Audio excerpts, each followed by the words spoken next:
ഓനെ വിളിക്കാൻ പോകുമ്പോൾ വാതിൽ മുട്ടിയപ്പോൾ ഓൻ മിണ്ടുന്നില്ല. അപ്പോൾ ഫാന് കാണുന്നില്ല, ഫാൻ ഓഫാണ്. ലൈറ്റ് ഓഫാക്കിയിട്ട് ഓൻ കിടക്കുക, ഫാൻ ഓഫാണ്. അപ്പോൾ ഇന്നലെ 1 മണിവരെ ഓൻ ലൈറ്റ് ഇട്ടിട്ട് ഫോണിൽ കളിക്കലാണ്.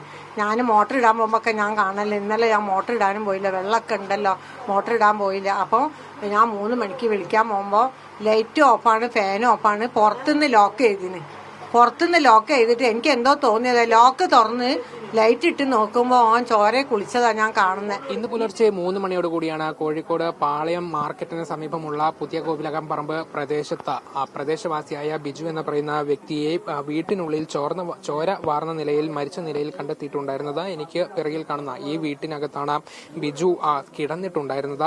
സ്വാഭാവികമായും ബിജു ക്ഷീരകർഷകൻ കൂടിയാണ്. അദ്ദേഹം പുലർച്ചെ എഴുന്നേറ്റ് ഈ പശുവിന്റെ കാര്യങ്ങളൊക്കെ നോക്കുന്നതാണ്. അപ്പോൾ ബിജുവിന്റെ അമ്മ തന്നെയാണ്, തൊട്ട് സമീപത്ത് തന്നെ താമസിക്കുന്ന അമ്മ തന്നെയാണ് ബിജുവിനെ വിളിക്കുന്നതിന് വേണ്ടി ഈ സമയത്ത് ഇങ്ങോട്ടെത്തിയത്. പക്ഷേ വാതിൽ തുറന്നിട്ട നിലയിലായിരുന്നു. അങ്ങനെ വാതിൽ തുറന്നു നോക്കിയപ്പോൾ അകത്ത് രക്തം വാർന്ന് വീണ് കിടക്കുന്ന നിലയിലായിരുന്നു ബിജു ഉണ്ടായിരുന്നത്. കഴുത്തിനും മുറിവേറ്റിട്ടുണ്ട്, വയറിലും മുറിവ് സംഭവിച്ചിട്ടുണ്ട്. അങ്ങനെ രക്തം വാർന്നാണ് ബിജു മരിക്കുകയും ചെയ്തിട്ടുള്ളത്. ഇതിൽ പോലീസ് പറയുന്നത് എന്തോ ഒരു ആയുധം ഉപയോഗിച്ച് ബിജുവിനെ ആരോ ആക്രമിച്ചതാകാം എന്നുള്ളതാണ്. പക്ഷേ ആരാണ്, എന്താണ് ഇതിന് പിന്നിലെ സംഭവം എന്ന കാര്യത്തിലൊന്നും ഒരു വ്യക്തത ഇപ്പോഴും ലഭിച്ചിട്ടില്ല.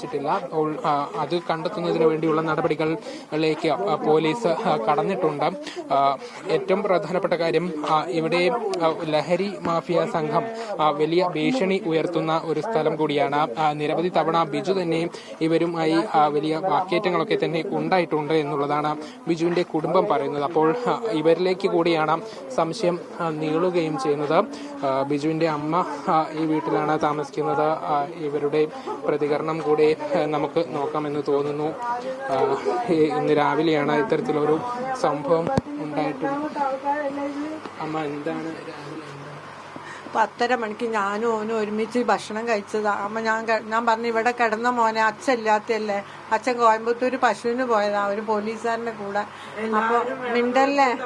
അപ്പൊ ഞാന് പറഞ്ഞു, മോനെ ഫോൺ അച്ഛൻ്റെ കയ്യില, ഒന്നും ഓന്റെ കയ്യിലും, എനിക്ക് വിളിക്കാൻ ഫോണില്ല, നീ ഇവിടെ കിടന്നോ, 3 മണിക്ക് എണീച്ച് നമുക്ക് രണ്ടാൾക്കും ഫാമിൽ പോയി പണിയെടുക്കാം. ഞാനും അച്ഛനാ ചെയ്യാ, ഇവനെ കൊണ്ട് ചെയ്യിപ്പിക്കില്ല, ഇവന് സുഖമില്ലാത്തതുകൊണ്ട്. ഇവൻ പാല് മാത്രം 5:30 കൊണ്ടുപോവുള്ളൂ. അപ്പൊ ഞാൻ ഇവിടെ കിടന്നു പറഞ്ഞു വേണ്ട അമ്മ, നിങ്ങൾ എന്നെ 3 മണിക്ക് വിളിച്ചാൽ മതി എന്ന് പറഞ്ഞു. അപ്പോൾ ഈ അടുത്ത വീട്ടിലെ മുരളിയേട്ടന്റെ ഫോണിൽ അലാരം വെച്ചിരുന്നു. അപ്പോൾ ഇവരാരും അലാരം വെച്ചിട്ട് കേട്ടില്ലെന്ന്. ഞാൻ 3 മണിക്ക് എനിക്ക് ഉറക്ക് നെട്ടിയപ്പോൾ ഞാൻ പോയി ഓനെ വിളിക്കാൻ പോകുമ്പോൾ വാതിൽ മുട്ടിയപ്പോൾ ഓൻ മിണ്ടുന്നില്ല. അപ്പോൾ ഫാന് കാണുന്നില്ല, ഫാൻ ഓഫാണ്. ലൈറ്റ് ഓഫാക്കിയിട്ട് ഓൻ കിടക്കുക, ഫാൻ ഓഫാണ്. അപ്പോൾ ഇന്നലെ 1 മണിവരെ ഓൻ ലൈറ്റ് ഇട്ടിട്ട് ഫോണിൽ കളിക്കലാണ്. ഞാൻ മോട്ടർ ഇടാൻ പോകുമ്പോൾ ഞാൻ കാണല്ലോ. ഇന്നലെ ഞാൻ മോട്ടർ ഇടാനും പോയില്ല, വെള്ളമൊക്കെ ഉണ്ടല്ലോ, മോട്ടർ ഇടാൻ പോയില്ല. അപ്പോൾ ഞാൻ 3 മണിക്ക് വിളിക്കാൻ പോകുമ്പോൾ ലൈറ്റ് ഓഫാണ്, ഫാൻ ഓഫാണ്. പുറത്തുനിന്ന് ലോക്ക് ചെയ്തിട്ട് എനിക്ക് എന്തോ തോന്നിയത്, ലോക്ക് തുറന്ന് ലൈറ്റ് ഇട്ട് നോക്കുമ്പോൾ ഓൻ ചോരയെ കുളിച്ചതാ ഞാൻ കാണുന്നത്. എന്നിട്ട് ഞാൻ 2 കൈ പൊന്തിച്ച് അവനെ എടുത്ത് നോക്കി, ഇവിടെ ശ്വാസമൊക്കെ നോക്കി, ഒന്നുമില്ല.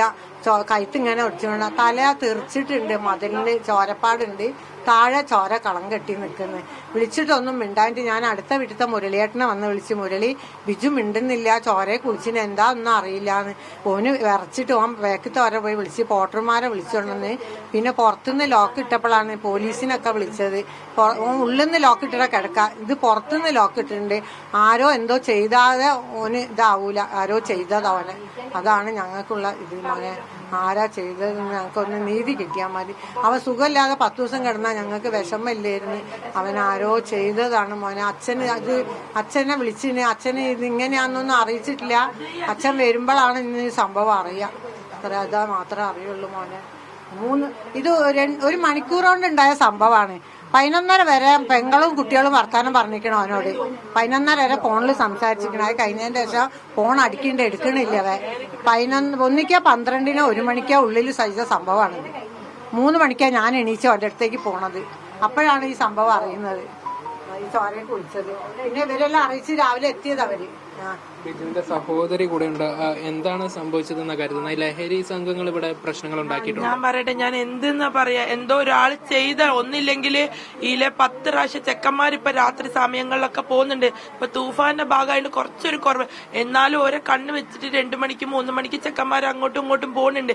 ഇവിടെ എവിടെയുള്ള എവിടെ നിന്നൊക്കെ വന്ന ചെക്കന്മാർ അതിൽ എന്തോന്ന് കണ്ടിട്ടുണ്ടാവും റൂമിൽ തന്നെ. ഇവർ രാത്രി നേരം വൈകിട്ട് ലേറ്റ് ആക്കി കിടക്കുന്നത് ഫോണ് കണ്ടും കൊണ്ട് ലേറ്റ് ആക്കി. അപ്പൊ എന്തോ ഒന്ന് കണ്ടൊക്കെ ഓൻ ചോദ്യം ചെയ്ത്, അല്ല ഓന്റെ റൂമിൽ എന്തോ എടുക്കാൻ വന്നിട്ടുണ്ടാവും, ആൾപെരുമാറ്റല്ലേ. അപ്പൊ എന്തോ ഒന്ന് ഇതാരോ ചെയ്തതാ, ആരാന്ന് ഞങ്ങൾക്ക് അറിയില്ല. ഞങ്ങൾക്ക് നിങ്ങള് കണ്ടുപിടിച്ച് തരണമെന്ന് ഞാൻ പറയുന്നുള്ളൂ. ഇതിനെതിരെ പ്രതികരിക്കുന്ന ഒരു വ്യക്തിയൊക്കെ കൂടിയാണല്ലേ. എന്തൊരു പ്രശ്നം ഉണ്ടെങ്കിലും സംസാരിച്ച് തീർക്കുന്ന ഒരാളാ നിങ്ങൾ. ഞങ്ങളോട് പാളയത്ത് എന്തൊരു പ്രശ്നം ഉണ്ടെങ്കിലും ഓടിയെത്തുന്ന ഒരു വീടാണിത്. പാളയത്ത് ബിജു ഉണ്ട്. ഇന്ന പാർട്ടിന്നോ ഇന്ന ജാതിന്നോ ഇന്ന മതമെന്നോ ഒന്നുമില്ല അവന്. എല്ലാരും കൂടി ഒരുപോലെയാണ്. ഇന്ന ഏത് പാർട്ടിക്കും ഒരു ബിജു ഞങ്ങളെ പാർട്ടിക്കാരനാണ്. അതുപോലെ എല്ലാരും കൂടി നിൽക്കുന്ന ഒരാളാണ് അവന്. ഇന്ന ആളെന്നോ ഇന്ന കൂടെ നടക്കണമെന്നോ ഒന്നുമില്ല. ഏതൊരാനും ഇപ്പൊ റോട്ടുമേൽ ഒരാൾ വിശന്നിരിക്കുകയാണെങ്കിൽ കൂട്ടിക്കൊണ്ടുപോയിട്ട് ഭക്ഷണം വാങ്ങിക്കൊടുക്കുന്ന ഒരാളാണ് എന്റെ ഏട്ടെന്ന് പറയുന്നത്. അപ്പോൾ കുടുംബം വല്ലാത്തൊരു അവസ്ഥയിലാണ് ഉള്ളത്. എന്താണ് സംഭവിച്ചത് എന്ന കാര്യത്തിൽ ഒരു വ്യക്തതയില്ല. ഇന്നലെ രാത്രി 11 മണി വരെ ഇങ്ങനെ ഇവിടെ ആളുകൾ ഇവർ സംസാരിച്ചിരുന്നു, കുടുംബത്തോട് സംസാരിച്ചിരുന്നു. അതിനുശേഷമാണ് ഇങ്ങനെ ഉണ്ടായത് എന്നാണ് പറയുന്നത്. ഈ സ്ഥലം എന്ന് പറയുന്നത് കോഴിക്കോട് നഗരത്തിൽ തന്നെ പാളയം മാർക്കറ്റിന് ചുറ്റപ്പെട്ട് കിടക്കുന്ന ഒരു സ്ഥലമാണ്.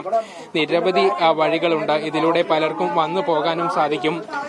അപ്പോൾ ഈ ലഹരി സംഘങ്ങളുമായി നേരത്തെ തന്നെ ചില പ്രശ്നങ്ങളൊക്കെ ഉണ്ടായിട്ടുണ്ടായിരുന്നു. അവരിലേക്ക് കൂടെ ചോദ്യം നീളുന്നുണ്ട്. അപ്പോൾ അതിൽ ഏതെങ്കിലും തരത്തിലുള്ള സംഭവം ഉണ്ടായിട്ടുണ്ടോ എന്ന കാര്യമാണ് പോലീസ് അന്വേഷിക്കുന്നത്.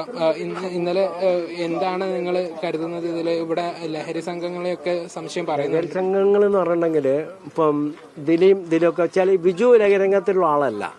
ലസം കഴിക്കും. ഇപ്പം 3 ദിവസമായി നെഞ്ഞുവനായിട്ടൊന്നും കഴിക്കലുമില്ല. അപ്പോൾ അതിലേയും പോകും. അപ്പോൾ അവിടെ ഒരു ലോഡ്ജുണ്ട്, എല്ലാ പ്രശ്നവും നടക്കും അവിടെ. പിന്നെ ഇതിൻ്റെ അകത്തൊരു ഗ്രൗണ്ടുണ്ട്, അവിടെയും നടക്കും. പല ഇന്ത്യക്കാരും മലയാളികളും ഒക്കെ വരുന്നുണ്ട്.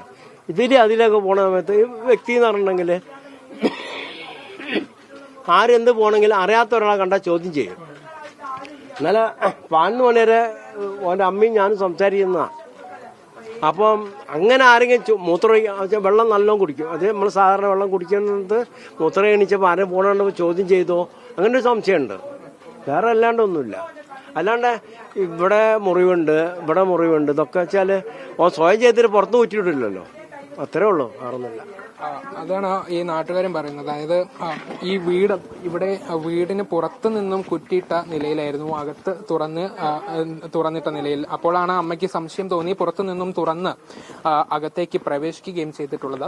സ്ഥലത്ത് CCTVകളൊക്കെ ഉണ്ട് സമീപത്തൊക്കെയായി. അതൊക്കെ പോലീസ് കൃത്യമായി പരിശോധിക്കുന്നുണ്ട്. അതിൽ നിന്നും ഏതെങ്കിലും തരത്തിലുള്ള ഒരു സൂചന ഇതുമായി ബന്ധപ്പെട്ട് ലഭിക്കുമെന്ന പ്രതീക്ഷയിൽ തന്നെയാണ് അന്വേഷണ സംഘമുള്ളത്. പ്രത്യേകിച്ചും ഞാൻ നേരത്തെ പറഞ്ഞതുപോലെ ഇത് നഗരത്തോട് ചുറ്റപ്പെട്ട് കിടക്കുന്ന പ്രദേശമായതുകൊണ്ട് തന്നെ സമീപത്തൊക്കെ നിരവധി CCTVകൾ ഉള്ളതാണ് ഏറ്റവും പ്രധാനപ്പെട്ട കാര്യം. ഏതായാലും ഇൻക്വസ്റ്റ് നടപടികളൊക്കെ പൂർത്തിയാക്കിയ ശേഷമായിരിക്കും ബിജുവിന്റെ മൃതദേഹം ഇവിടെ നിന്നും കൊണ്ടുപോവുക. പോസ്റ്റ്മോർട്ടം നടപടികൾ ഉണ്ടാകും. അതിൽ കൂടുതൽ വ്യക്തത ലഭിക്കും എന്നുള്ളതാണ് കരുതുന്നത്. ക്യാമറ പേഴ്സൺ ജിജീഷ് KC-ക്കൊപ്പം നന്ദഗോപാൽ, മീഡിയ 1 കോഴിക്കോട്.